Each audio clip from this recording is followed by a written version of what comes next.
আসসালামু আলাইকুম সবাইকে। আজকে আমরা কথা বলবো তোমাদের রাজশাহী ইউনিভার্সিটি সি ইউনিট যারা প্রিপারেশন নিচ্ছ তাদের জন্য মেইনলি এই শেষ সময়ে এসে আমরা কোন সাবজেক্টটা কোন জায়গা থেকে রিভিশন করব সেইটা সিম্পল, আর কিছু না।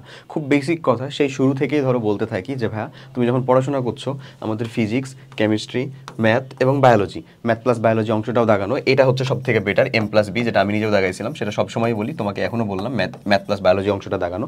বাট দাগাতে হলেও তোমাকে তো পড়ে যেতে হবে সেই জায়গাটা, কোন জায়গা থেকে পড়বা সেই রিলেটেড কথাটাই বলবো। খুব সিম্পল বেসিক কনসেপ্ট, চলো আমরা শুরু করি। ফার্স্ট অফ অল ফিজিক্সের জন্য যদি আমি চিন্তা করি, আমাদের ফিজিক্সের জন্য যে এমসিকিউ পার্টটা থাকে ধরো 25টার ভিতরে আমি মিনিমাম 16 থেকে 18টা মতন ম্যাথমেটিক্যাল টার্ম পাবো ভাইয়া। এটা মাথায় রাখতে হবে আমাদেরকে, এতগুলা ম্যাথ থাকবে ভাইয়া রীতিমতো, সিরিয়াসলি মজা করতেছি না। কেমিস্ট্রি পার্টের ভিতরে এই জিনিসটা একটু কম থাকবে, কেমিস্ট্রি পার্টের ভিতরে থাকবে হাফ, অনেক সময় 12 থেকে 13টা, কমও থাকতে পারে এই ঘটনা। যদি এরকম হয়ে থাকে এখানে, এরকম হয়ে থাকলো এখানে, বাট ম্যাথের কথা যদি চিন্তা করো তাহলে এখানে তো কোনো কথা নাই। যদি তুমি শুধু ম্যাথ দেখাও 25টা, ঠিক আছে, ওই 25টা ম্যাথের ভিতরে তুমি এখানে কিন্তু 22 বা 22+ মতন ম্যাথামেটিক্যাল টার্ম পেয়ে যাবা, এই ঘটনা ঘটবে। এখন বায়োলজির যদি চিন্তা করি তাহলে এখানে তো থিওরিটিক্যাল জিনিস, যারা শুধু বায়োলজি দাগায় তাদের যে বায়োলজির পার্টটা খুব সহজ হয় এমন কিন্তু না, যথেষ্ট ডিপ থেকে কোশ্চেন করার চেষ্টা করা হয়। বাট স্টিল যারা মেডিকেল স্ট্যান্ডার্ড পড়াশোনা করছো তাদের জন্য বলবো শুধু বায়োলজি দাগানোর জন্য, যারা মেডিকেল স্ট্যান্ডার্ডে ছিল তাদের জন্য শুধু বায়োলজি দাগানোর জন্য। আর যারা ভার্সিটি স্ট্যান্ডার্ড বা ইঞ্জিনিয়ারিং পড়াশোনা করছো, যদি চিন্তা করো যে ভাই আমি এই সময়ে বায়োলজির একটা সাজেশনও আমরা প্রোভাইড করছিলাম, ওই সাজেশন অনুযায়ী পড়ে যেতে পারো, তাও কিন্তু তুমি কমপ্লিট করে ফেলতে পারবা, কোনো প্রবলেম নাই। আর আমরা লাস্ট একটা জায়গার ভিতরে জাস্ট কথা বলবো যে এক্সাম হলের ভিতরে টাইম ম্যানেজমেন্টটা কীরকমভাবে করবা। আসলে আমি বলে দিই আজকে যে তাহলে এটা আমি কোথা থেকে পড়বো। এই যে এতগুলা ম্যাথমেটিক্যাল টার্ম এখানে কিন্তু সবগুলাই যে একেবারে সেরকম লেভেলের হ্যান্ড ক্যালকুলেশন ছাড়া টাইম লেন্দি ম্যাথ হবে এরকম কিন্তু না। কিছু কিছু জিনিস খুব রিলেটেড, মানে সম্পর্ক, সূত্র বসা, একটার ভিতরে আরেকটা সূত্র বসা চলে আসবে, ওগুলাও কিন্তু আমরা ম্যাথমেটিক্যাল টার্মের ভিতরে বলতেছি। এবং হার্ড টাইপের মানে টাইম কনজিউমিং ম্যাথমেটিক্যাল জিনিস কিন্তু তুমি ওই 50%-এর বেশি কখনোই পাবা না, ওটা হায়েস্ট 10টা থেকে 12টাই থাকবে। হ্যাঁ, হার্ড টাইপও না, মানে একটু টাইম লেন্দি, মানে ধরো 36 সেকেন্ড বা 40 সেকেন্ডের ভিতরে হয়ে যাচ্ছে না, এরকম টাইপের ম্যাথের কথা বলতেছি। ওকে, সো ভার্সিটি এ ইউনিট কনসেপ্টটা থেকে আমরা ফার্স্ট অফ অল কনসেপ্টটা পড়বো, এটা খুবই জরুরি। এটা সবসময় বলি, এখনও বলবো, শেষ সময় এসেও বলবো, কনসেপ্ট পড়ো। ভাই তুমি রিভিশন করার সময় কনসেপ্টটা পড়ো, তারপরে চলে আসো যদি নিজের নোটস থাকে, মানে এই ফিজিক্সের জন্য একাডেমিকে করা যদি নিজের নোটস থাকে তাহলে এই ইউনিট কনসেপ্ট বাদে নোটটাও পড়তে পারো, সমস্যা নেই। তারপরে চলে আসতে হবে কিউবি সলভ আর ইউ এর জন্য, আর ইউ সি ইউনিটের জন্য স্পেসিফিক যেটা কোয়েশ্চেন ব্যাংক সেটা সলভ করতে হবে। কেমিস্ট্রির জন্য একটা জিনিস, সেটা হচ্ছে মূল বইয়ের অনুশীলনী জিনিসটা তোমাকে পড়তে হবে। নোটটা হইতে পারে, মানে তুমি কনসেপ্টটা পড়তে পারো নোট থেকে অথবা ভার্সিটি ইউনিট কনসেপ্ট বুক থেকে।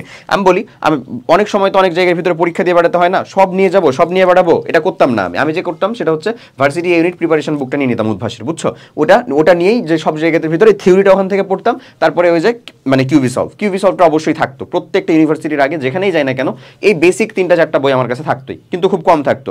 মেলা মানুষজনকে দেখছি এর থেকে বেশি বই সে পরীক্ষা হলেই নিয়ে যায়, অনেক মানুষজন আছে। তুমি নিজেও এখন পর্যন্ত তো অনেকগুলোই পরীক্ষা দিছো, দেখছো না, এর থেকে বেশি বই সে নিজেই এক্সাম হলে নিয়ে গেছে, বেশি সিট উদ্ভাসের এই বড়, যাই হোক না বলি, ওগুলা থেকে খুব বেশি লাভ হয় বলে আমার মনে হয় না পার্সোনালি, এবং আমি ওটাকে পছন্দ করি না অতটা। যাকে আসো, এরপরে সেটার কিউবি সলভ করতে হবে। কিউবি সলভ করা ছাড়া তুমি তো কখনোই তার কোয়েশ্চেন প্যাটার্নটা ধরতে পারবে না। এই বেসিক কনসেপ্ট আমাদেরকে বুঝতে হবে যে আমি ওটার কোয়েশ্চেন ব্যাংক সলভ করে আসছি, রিভিশনের টাইমের ভিতরেও অবশ্যই আমার কাছে সময় যখন থাকতেছে আমি মাস্ট বি সেটার কিউবি সলভটা করবো। ওকে, ম্যাথের ভিতরে নিয়ম, সূত্র, এই দুইটা হচ্ছে ভাই মাস্ট একেবারে। আর এই ইউনিটের কনসেপ্টটা, এই ইউনিটের কনসেপ্ট যদি নাও পড়তে পারো সমস্যা নাই, প্রত্যেকটা কোয়েশ্চেন ব্যাংক সলভ আমাদের যেটা কিউএনএ আর U C unit analysis mega book আছে, প্রত্যেকটার ক্ষেত্রে কিন্তু খুব ছোট্ট করে যতটুকু তার থিওরি ওখানে দরকার ওটুকু অ্যাড করা আছে, অ্যাটলিস্ট ওটুকু করবো আমরা। ওটুকু কমপ্লিট করার পরে কেতাব স্যারের অনুশীলনী মানে হচ্ছে অনুশীলনীর এমসিকিউ, নট হচ্ছে অনুশীলনী মানে এখন বই করতে বলতেছি, না, একেবারেই না। তোমার কাছে যখন সময় আছে তখন তুমি অনুশীলনীর এমসিকিউগুলোকে জাস্ট কমপ্লিট করো। বায়োলজি পড়ার সময় আমরা মূল দাগানো বইটা পড়বো, এটা মেডিকেল স্ট্যান্ডার্ডের জন্য একেবারে ফরজে আইন। আর আমার মতন যারা হচ্ছে যে ধরো ইঞ্জিনিয়ারিং প্রিপারেশন নেওয়ার পরে চিন্তা করতেছে তাদের জন্য বলবো যে তারা জাস্ট হচ্ছে ওই আমি পড়ছিলাম হচ্ছে কার ওই ভার্সিটি এ ইউনিটের যেটা কোয়েশ্চেন ব্যাংক ছিল, ওই কোয়েশ্চেন ব্যাংক থেকে যতটুকু পরিমাণে কনসেপ্ট ছিল সেটা, এবং হচ্ছে কিউবি সলভ। আমি বায়োলজির ভিতরে দাগাইছিলাম, আমার স্পষ্ট মনে আছে 9টা 12টার মধ্যে, এবং 9টা ঠিক ছিল।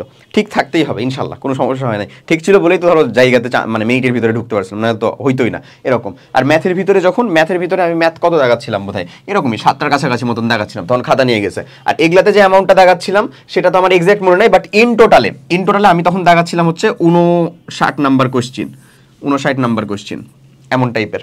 ওকে, আমি তোমাকে বলি 50টা মতন ঠিক যদি বা কারেক্ট যদি তুমি দাগাতে পারো ইনশাল্লাহ চান্স হয়ে গেছে, ইনশাল্লাহ এটা নিয়ে সেপারেট একটা ভিডিও দিব, ওখানে এটা দেখো।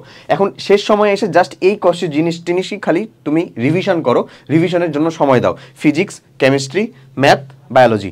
এবং আমি বলবো সব থেকে বেস্ট হয় যদি তুমি ম্যাথ প্লাস বায়োলজি অংশটা দাগাতে পারো। আর যদি এরকম না হয়, এরকম যদি করতে না পারো, সমস্যা নেই, যদি সেপারেট ম্যাথ দেখাও, ম্যাথের ভিতরে এক্সেলেন্সি রাখো, কারণ খুব সময় কম দিবে একেবারে। আর যদি শুধু বায়োলজি দেখাও, তাহলে বায়োলজির এই দাগানো মূল বই খুব ভালো মতন পড়ে ফেলো। মানে মেডিকেল স্ট্যান্ডার্ডই হয়ে যাবে এরকম না, বাট তার থেকে একেবারে খুব যে লোয়ার হয়ে যাবে তাও কিন্তু না, মোটামুটি ওই স্ট্যান্ডার্ডই এই কোয়েশ্চেন কিন্তু থাকবে। So be careful. এখন এই সব জিনিসের ইমপ্লিমেন্ট তুমি পাবা হচ্ছে আমাদের আরইউসি ইউনিট ক্র্যাশ কোর্স, যে প্রোগ্রামটা আমরা রান করতেছি এটার ভিতরে। এখানে তুমি কনসেপ্ট ক্লিয়ার করবা, রিভিশন করবা, এক্সাম দিবা। এই জিনিসটা জরুরি। এই জিনিসটার কথা কিন্তু আমি এখানে তোমাদেরকে বলতে পারতেছি না, বাট এটার জন্য সেপারেট তোমরা এক্সাম ব্যাচে ভর্তি হও। বাট আমি বলবো যে তুমি এক প্রোগ্রামের ভিতরেই সব কিছু পেয়ে যাবা।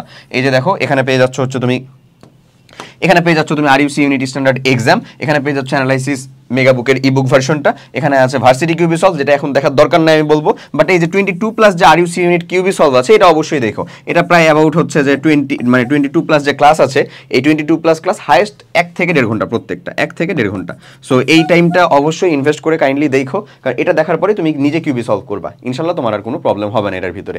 এবং এই কিউবি সলভ করার মাধ্যমে তোমাকে এক্সামে অ্যাপিয়ার হতে হবে, কজ এক্সাম দিলেই কেবলমাত্র তুমি তোমার কিটা উইকনেসটা ধরতে পারবা। সো এতটুকু পার্টনটা অবশ্যই কমপ্লিট করো। তোমাদের জন্য অনেক অনেক শুভকামনা থাকলো। আরইউসি ইউনিটের ভর্তি পরীক্ষাটা তোমাদের আশা করি মন মতো হোক। অনেকগুলো ধাক্কা তোমরা পার করছো, এই একটা যাত্রায় ইনশাল্লাহ তোমাদের কাছে সৃষ্টিকর্তা সহায় হন। সবার জন্য অনেক অনেক শুভকামনা, এবং এই শেষ সময়ে প্রিপারেশন নেওয়ার জন্য এই বেসিক প্রিন্সিপালটুকু অন্তত ফলো করো। সবাই অনেক অনেক ভালো থাকো।